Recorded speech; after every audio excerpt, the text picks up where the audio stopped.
क्या मध्य प्रदेश के नए नवेले मुख्यमंत्री मोहन यादव और नए नवेले प्रदेश अध्यक्ष हेमंत खंडेलवाल की रणनीति में ज्योतिरादित्य सिंधिया का कद कम करने की रणनीति पूरी तैयार हो चुकी है? क्या ज्योतिरादित्य सिंधिया नाम का खूंटा अब उखड़ने लगा है? क्या ज्योतिरादित्य सिंधिया नाम की दुल्हन अब पुरानी हो गई? अब वो आहो भगत नहीं है, अब वो जगह नहीं है, अब वो उनका केयर और सम्मान नहीं है। क्या वास्तव में ऐसा कुछ हो रहा है? दरअसल मध्य प्रदेश के प्रदेश अध्यक्ष हेमंत खंडेलवाल अपनी कार्यकारिणी को लेकर एक लिस्ट तैयार की थी और उस लिस्ट को दिल्ली में अप्रूवल के लिए भेजा था, लेकिन दिल्ली ने उसे खारिज कर दिया है। खारिज की वजह यह है कि उसमें पदाधिकारियों का नाम ज़्यादा शामिल किया गया है। जो बीजेपी का संविधान कहता है उस संविधान के तहत उसमें कार्यकर्ताओं को शामिल नहीं किया गया है, अपितु उसके विपरीत कार्यकारिणी में सदस्यों को शामिल किया गया है।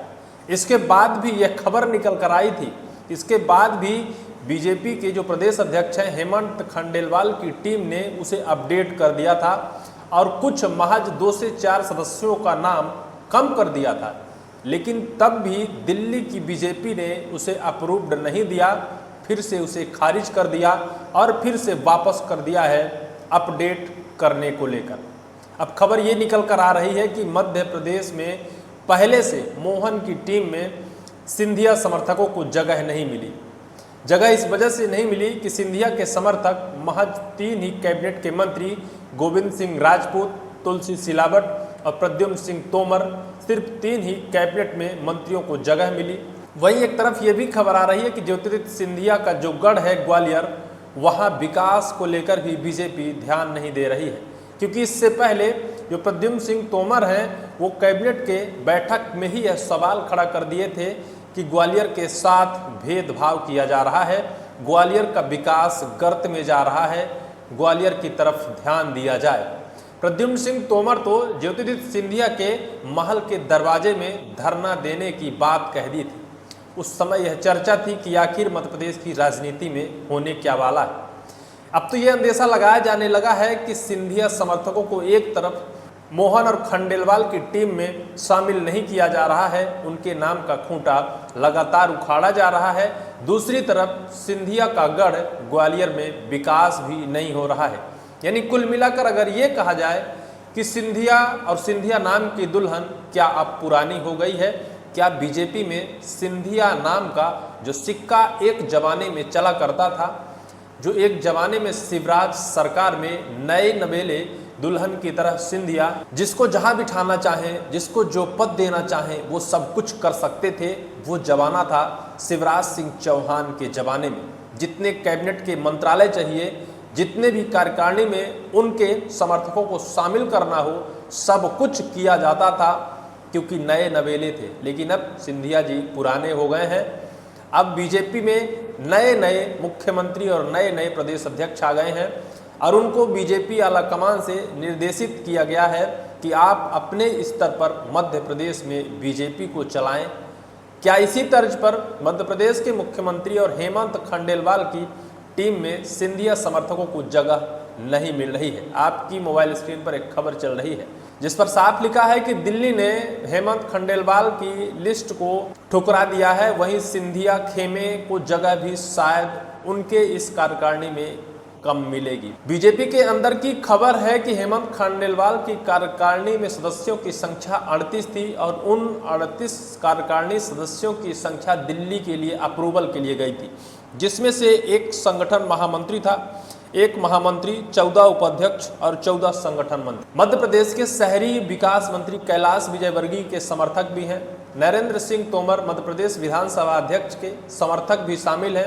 वहीं शिवराज सिंह चौहान पूर्व मुख्यमंत्री के समर्थक भी इस लिस्ट में शामिल हैं और ज्योतिरादित्य सिंधिया के समर्थकों को भी दबदबा कर जगह दी गई है। एक बार तो दिल्ली से इसे खारिज किया गया क्योंकि जो 14 उपाध्यक्ष और 14 संगठन मंत्री हैं, बीजेपी के संविधान में यहाँ सिर्फ 10 उपाध्यक्ष और संगठन मंत्री बनाने का नियम है, लेकिन मध्य प्रदेश के जो हेमंत खंडेलवाल प्रदेश अध्यक्ष हैं उन्होंने 14 उपाध्यक्ष और 14 संगठन मंत्री की लिस्ट अप्रूवल के लिए भेजा था। लेकिन बीजेपी ने खारिज कर दिया। और जब खारिज किया तो इसमें मध्य प्रदेश के प्रदेश अध्यक्ष हेमंत खंडेलवाल ने अपडेट करते हुए 2 उपाध्यक्ष और 2 संगठन मंत्री कम कर यानी 12-12 की लिस्ट फिर से दिल्ली में अप्रूवल के लिए भेज दिया। लेकिन इसे भी दिल्ली की बीजेपी ने खारिज कर दिया है और खारिज कर फिर से वापस कर दिया है अपडेट के लिए। अब कयास ये लगाए जाने लगे हैं कि कहीं ना कहीं सिंधिया खेमे में ही या फिर सिंधिया खेमे के खूंटे को उखाड़ने की यह बड़ी एक रणनीति और बड़ी एक साजिश चाल चल रही है।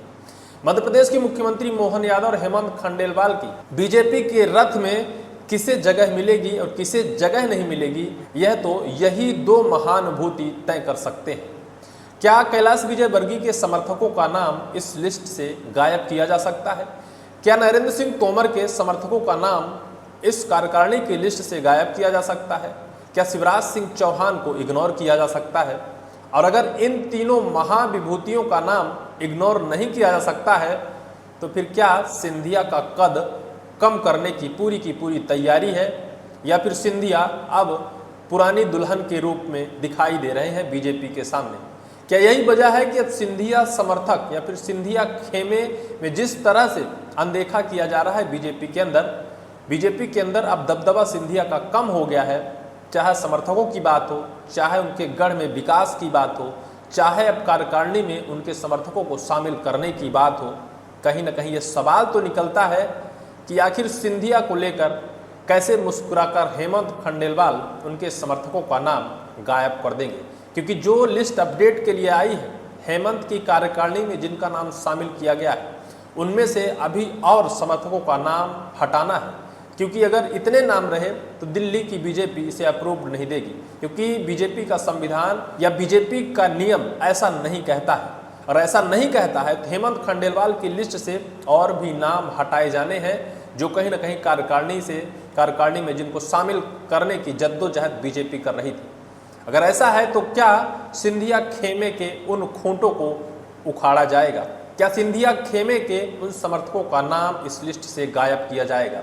अगर ऐसा होता है तो क्या ये माना जाए कि अब सिंधिया का मध्य प्रदेश में दबदबा कम है? एक तरफ तो ये कहा जाता है कि एक मुख्यमंत्री मोहन यादव है तो दूसरे मध्य प्रदेश के मुख्यमंत्री ज्योतिरादित्य सिंधिया जो ग्वालियर चंबल इलाके से आते हैं। ग्वालियर चंबल इलाके में उनकी तूती बोलती है। लेकिन वर्तमान की जो स्थिति और परिस्थिति कहती है कि निश्चित तौर पर अब सिंधिया का कद और पद और उनकी तूती अब कुछ कमजोर हो गई है।